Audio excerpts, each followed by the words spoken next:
Kanye West, Dolla ign, Vultures 1. One of a trilogy, apparently, if it ever comes. We know Kanye loves to announce things and not follow through with them. We know that's one of his specialities.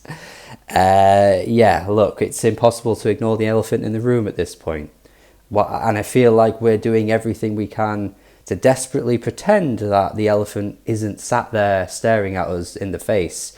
That's what it feels like Kanye fans are desperately trying to want us to do, because it's like almost as if nothing ever really happened. He never said those things. It's almost like a weird form of gaslighting, honestly. Like, it's almost like the Kanye stands doing everything they can to just pretend that he never said those things about Hitler. He never said the things about Jews. A constant bombardment of comments and interviews that he did where he was saying absolutely ridiculous and outlandish and insane things. And it is almost like you're getting gaslit. I feel that sometimes. I'm genuinely having to Google some things. I'm like, that definitely happened, right? I know it might have been like 2 years since he said it, but he definitely said those things. And you go, oh yeah, no, it is there. They're just really trying to brush it all under the rug, under the carpet, and just act like Kanye is the king that he is, who is untouchable, invincible, unscathed by anything, and he will never be dethroned because he can essentially say and do whatever he wants and will get away with it. And we're still at this stage where that is continually happening. And is his reputation even tarnished? I mean, it should be. Is this some kind of like social experiment? Because it's like almost as if it's like he's attempting to say and do anything he possibly can to gain attention. It's all for shock value and attention, really. And basically test the waters to see how many people will stick by him. Because at this point, it's like, well, it doesn't even matter. At this point, Hitler is the lowest bar you can go. And even that hasn't stopped people just absolutely dick riding him and coming to his defense at every opportunity. Like, have you forgotten the things he says? Are you just pretend? Do you agree with what he said? I don't get it, man. The hypocrisy of it all is mad to me. We're more than willing to accept that Azealia Banks is a terrible person who has said racist things and was ostracized from the music industry, essentially, to the point where really people don't really ever want to collaborate with her, or being a part of what she's doing will tarnish their name. And we're okay with that. We accepted the music was pretty bloody brilliant for its time and potentially had huge influence, but we accepted that her as a person, maybe not a very good one. Morrissey is another example. Again, will come out and say things and people bombard the comment sections of whatever, the news articles, and will again just wish that he stopped talking and just again brand him as racist and all these other things, rightfully so. Again, both these people have said things that are pretty terrible. Kanye West does arguably even worse things, and I don't get it. There's just like there's no consequence. And at this point, I think he realizes there's no consequence. He can say and do whatever he wants. At the end of the day, though, I'm going to review the album. I'm here to review the music. I just think it's hard to ignore all of that. It's ingrained in the music at this point too, which I will talk about throughout this album. So it's pretty hard to pretend that it just didn't all happen, even despite the fact that it seems like we're desperate to do that and brush it under the carpet. I know some reviewers are outright refusing to review the album. Fair enough. That's okay. But yeah, for me, I want to talk about this album because at the end of the day, Kanye's fall off, music quality wise, is something to behold and something to discuss, because this album, man, is wow. The music quality fall off, if we're willing to accept and admit this, has actually been going on for about 6 years. He hasn't really put out anything of the quality of his older stuff in quite some time. I know people will defend Kids See Ghosts and say that's one of his best. I personally don't get it. I think it's okay. It's nowhere near on the level of some of his greatest stuff. And I never really got into Ye. Jesus is King, probably you could argue is his worst album, although now this is a bit of a battle with Vultures, I'm not going to lie, but again, we'll get to all that. Donda, don't get the hype for Donda.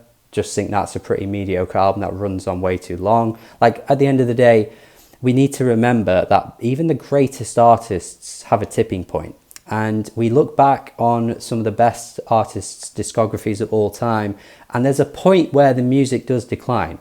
Stevie Wonder, one of my favourites ever, had a point where his music just wasn't at the same level as it used to be, and that's okay, okay?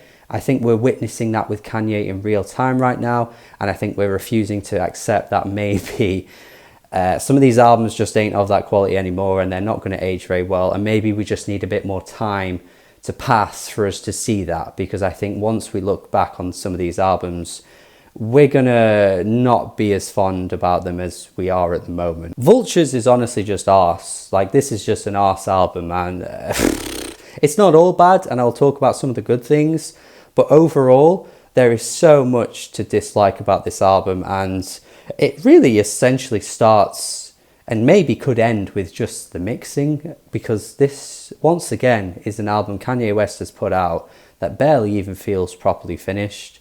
There are times where the vocals are just blurting out in weird ways. The instrumentation, again, sounds a bit too high, or some of the vocals might sound a bit too low. Like, there's just so many points on the album where you're just listening and thinking, this just doesn't sound right. This is one of the biggest artists in the world, and yet he's released something that doesn't even sound officially complete. Aside from all that, though, there's more to say. I mean, some of the hooks, some of the writing, the lyrics, the singing, like, yeah, I'm not just ending with the mixing, man. There is a lot more to criticize on this album. There are some okay moments. Stars is okay. The Dijon sample is pretty nice. It gives it quite an uplifting gospel feel in the way that we've heard from Kanye before. But actually, for some of his other gospel stuff, like the Jesus is King album, I would prefer that album to sound more like Stars. I actually think this is quite a nice, lovely opening track.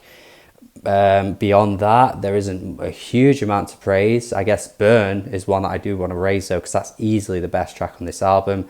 The Thai hook is great. It's super catchy. It's slick. The production sounds like classic Kanye. Kanye's actually flowing and rhyming on this track, would you believe? It feels like the entire album he just isn't willing to just rap.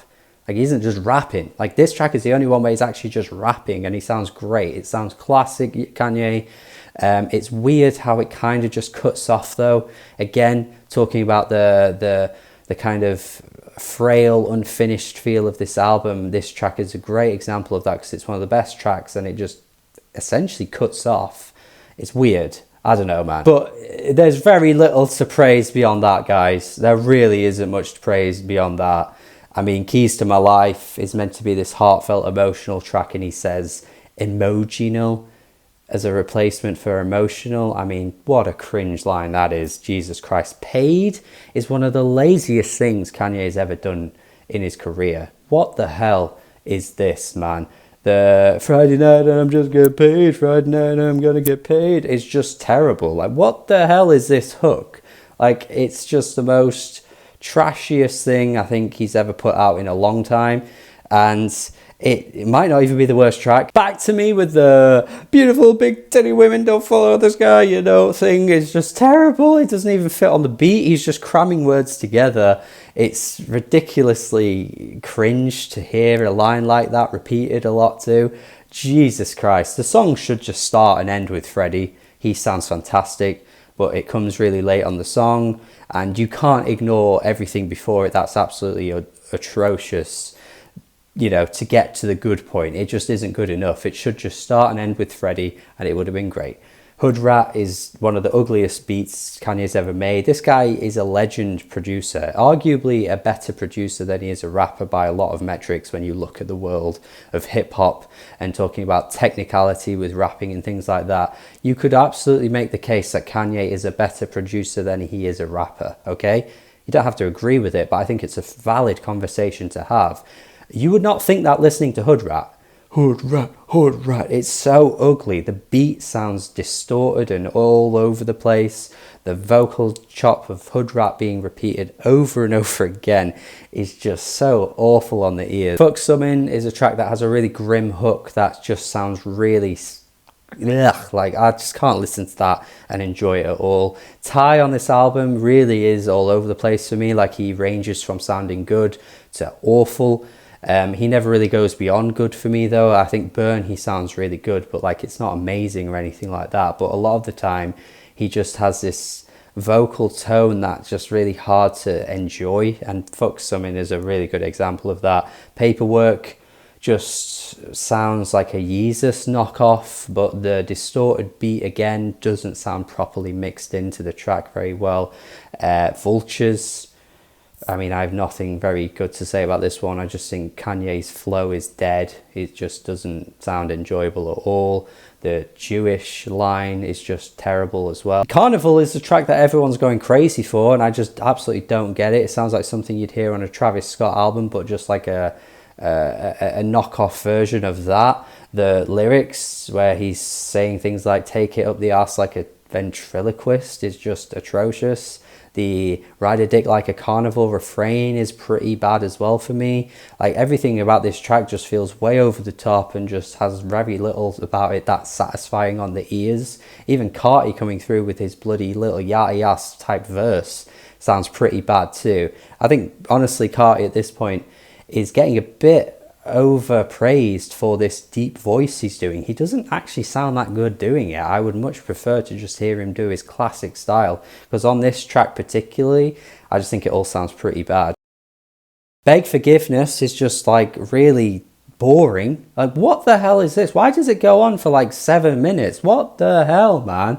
Nothing about this track is enjoyable at all. It feels so hollow. It feels lifeless. There's very little substance in any of the lyrics as well, despite the fact the track being called Beg Forgiveness. It sounds cultish, honestly, if anything. It sounds like I'm being dragged into a cult that I don't want to be bloody joining. I just find the whole thing absolutely dire to sit through. And then the transition into the next track just doesn't sound like it makes sense. I mean, this, funnily enough, is a track that got added on to the album later on. The album had already come out, and then later on he added Beg Forgiveness. You absolutely hear that, because the transition to the next track is just so awkward. And then the transition from that track to Problematic also sounds really awkward. It's just a mess. And we close out with the track King. Everything I said at the start of this video is essentially important here, because King addresses all of that. And what do you know? Narcissistically, Kanye just claims to be the king despite all of the things he said and done. And he is self-aware of that too. He knows that it doesn't matter what he says and does. He will always be king. There you go. He said it himself, guys. He acknowledges it himself. He realizes that he can get away with all of this because he will always be the king. He'll never be able to be pulled down, because nothing he says or does has the consequences. As I've already said at the start of this video, that there are just no consequences for any of this.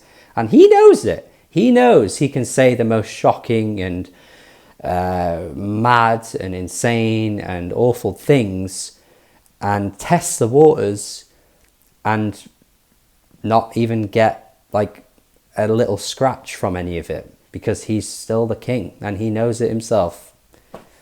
Yeah, there you go. Yeah, I mean, this is his worst ever album, right? Is this controversial to say? I don't know. I personally, for me, I can't see how it tops any of the albums he's put out. It's got some of his worst writing, worst hooks, worst beats, worst production. The mixing at times barely feels finished. I've already said the lyrics. I might have said the lyrics. The lyrics are terrible for the most part across this album. There is very little to like here. Ty Dolla $ign contributes some good moments for sure, but ultimately it's not enough to save it. The features don't save any of these tracks either, really. Yeah, it's his worst one. And before anyone jumps down my throat and says you're only saying all this because you don't like Kanye or you're biased against Kanye, no, I'm just here to talk about the music, really. I'm talking strictly the music here. The music itself, the album itself, is really bad. It's just not a good album. There's very little to like about it. And yeah, despite what I said at the start of the video about what Kanye said and done, the review itself is strictly talking about the music. And yeah, some of his worst songs appear on this album. It's just bad. 4 out of 10 from me. Easy 4 out of 10. Not an album that I'll be wanting to return to anytime soon. Yeah, not into this at all. But I know people probably accuse me of bias and that kind of stuff. Fair enough, but at the end of the day, this to me is just a bad album. And your bar for Kanye needs to be higher. Your bar for Kanye needs to be higher. There was a time where this guy was putting out some of the greatest hip-hop music we've ever laid our ears on. This is nowhere near that. Your bar for Kanye needs to be higher. I'm sorry, man, it needs to be higher. It really does. Yeah, sure, he hasn't fell off in terms of the numbers or the sales, but he's fell off completely for the music quality. This is just really not good at all. It's lazy. Again, showcasing that he is happy to put out whatever, and there'll always be a positive response to it. Because like I say, some of this is truly not good. So yeah, for me, the bar needs to be higher. You can't just take whatever he gives us and accept it, because he'll just think that it's okay to continue to release bad music. But yeah, I think time will tell with this one. I think people will look back and go, you know what, maybe we overrated it. Because the response to it so far has been baffling to me, man. This is bad. That's my review. Thank you for watching. Have a good day. Subscribe and goodbye.